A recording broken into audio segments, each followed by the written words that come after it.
Yes, it will. Yes, we can. Louder. Yes, we can. Louder. Yes, we can. Louder. Yes, we can. Yes, we can. Yes, we can. Yes, we can. Speaking with the hubris and complete inversion of reality that has defined his entire political career, Obama ends his time in office exactly as he started it, lying through his teeth. I am very proud of the fact that we will, knock on wood, lead this administration without significant scandal. But this lie about a scandal-free presidency is especially galling because it encapsulates all of the lies of the past 8 years. In reality, as even a cursory examination of the record demonstrates, the administration of President Barack Obama has been nothing but 8 years of unrelenting lies and scandals. There were the big lies. I taught the Constitution for 10 years. I believe in the Constitution, and I will obey the Constitution of the United States. We're not going to use signing statements as a way of doing an end run around Congress. Well, that was candidate Obama then. This is President Obama now. He just issued a signing statement on Friday, attaching it to the 2011 budget bill. In fact, he has issued nearly 20 such signing statements since taking office. There were the bigger lies. When there's a bill that ends up on my desk as president, you, the public, will have 5 days to look online and find out what's in it before I sign it, so that you know what your government's doing. Speaker, in order to try to figure out what we're doing, how much damage to the country, I tried to get a copy of the bill. We have out here on the table 2454 that has 1,090 pages in it, but I've understood since debate in here that there's another 300 pages that were added in the middle of the night. My inquiry is, how do I get a copy of the other 300 pages that people on here or here on the floor hadn't had a chance to read or see? But we have to pass the bill so that you can find out what is in it away from the fog of the controversy. There were the brazen lies.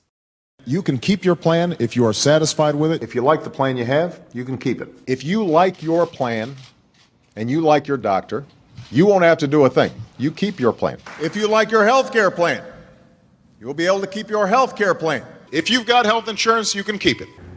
But for the average person, many of folks who don't have health insurance initially, they're going to have to make some choices, and they might end up having to switch doctors. The lies from his first months in office. But if you are ready for change, then we can go ahead and tell the lobbyists their days of setting the agenda in Washington are over.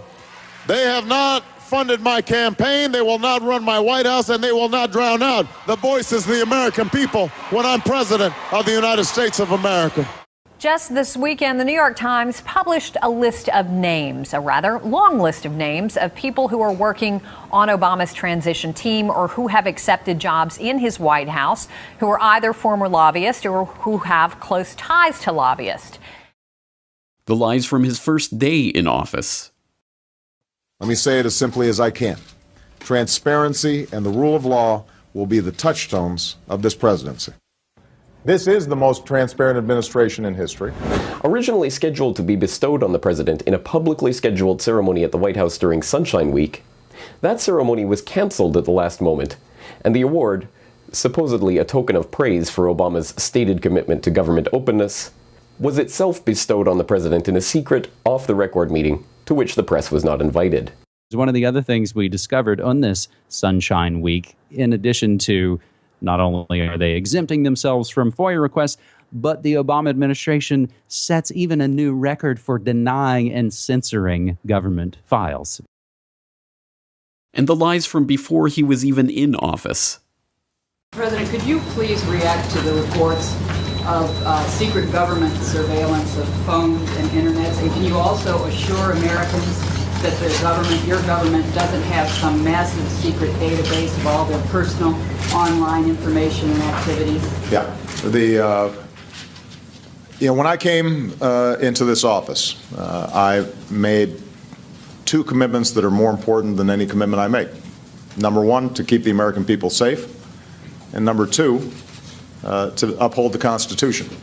I will provide our intelligence and law enforcement agencies with the tools they need to track and take out the terrorists without undermining our Constitution and our freedom. The programs that have been discussed over the last couple of days in the press are secret in the sense that they're classified, but they're not secret in the sense that when it comes to telephone calls, every member of Congress has been briefed on this program. That means no more illegal wiretapping of American citizens. What the intelligence community is doing is looking at phone numbers and durations of calls. No more national security letters to spy on citizens who are not suspected of a crime.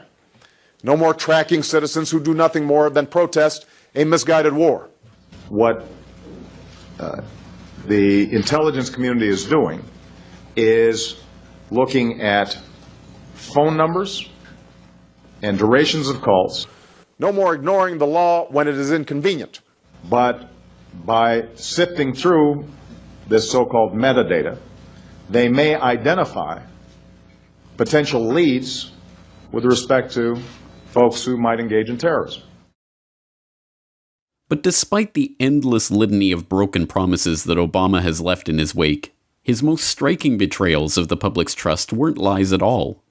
Instead, the strange mass hysteria that surrounded his ascent to the Oval Office, that hope and change delirium that swept up untold millions, caused others to project their ideas and ideals onto him.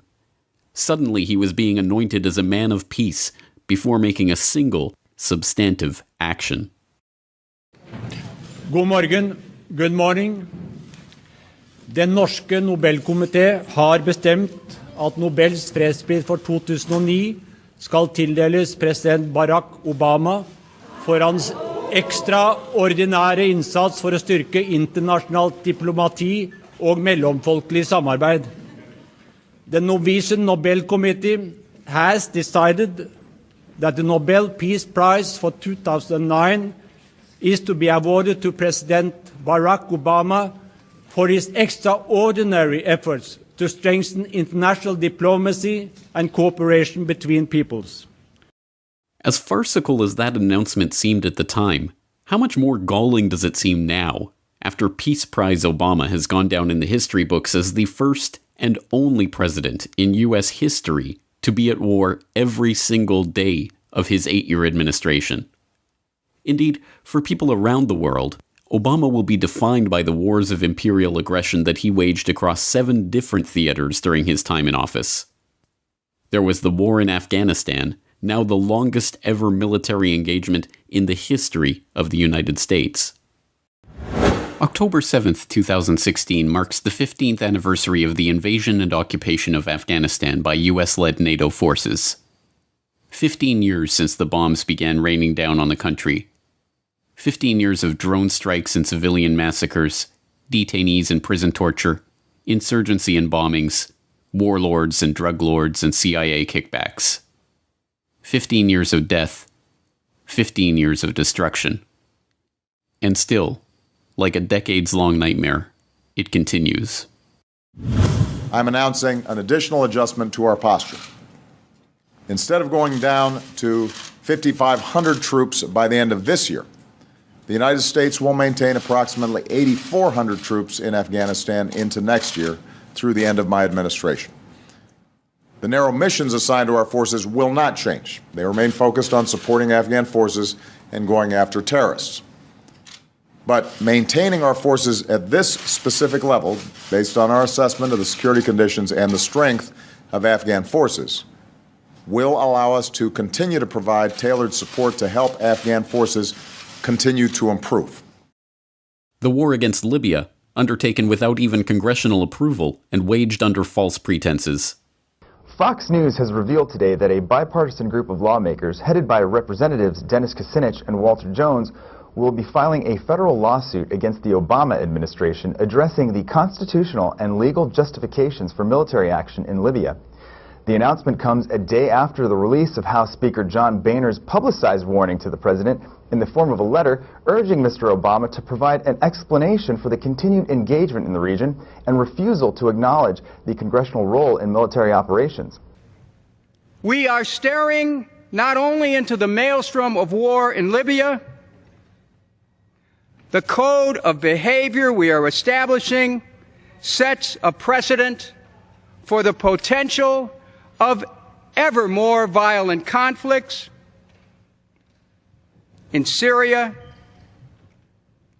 Iran, and the specter of the horrifying chaos of generalized war throughout the Middle East. Our continued occupation of Iraq and Afghanistan makes us more vulnerable, not less vulnerable, to being engulfed in this generalized war. The Libyan opposition and the Arab League appealed to the world to save lives in Libya. And so at my direction, America led an effort with our allies at the United Nations Security Council to pass a historic resolution that authorized a no-fly zone to stop the regime's attacks from the air and further authorized all necessary measures to protect the Libyan people.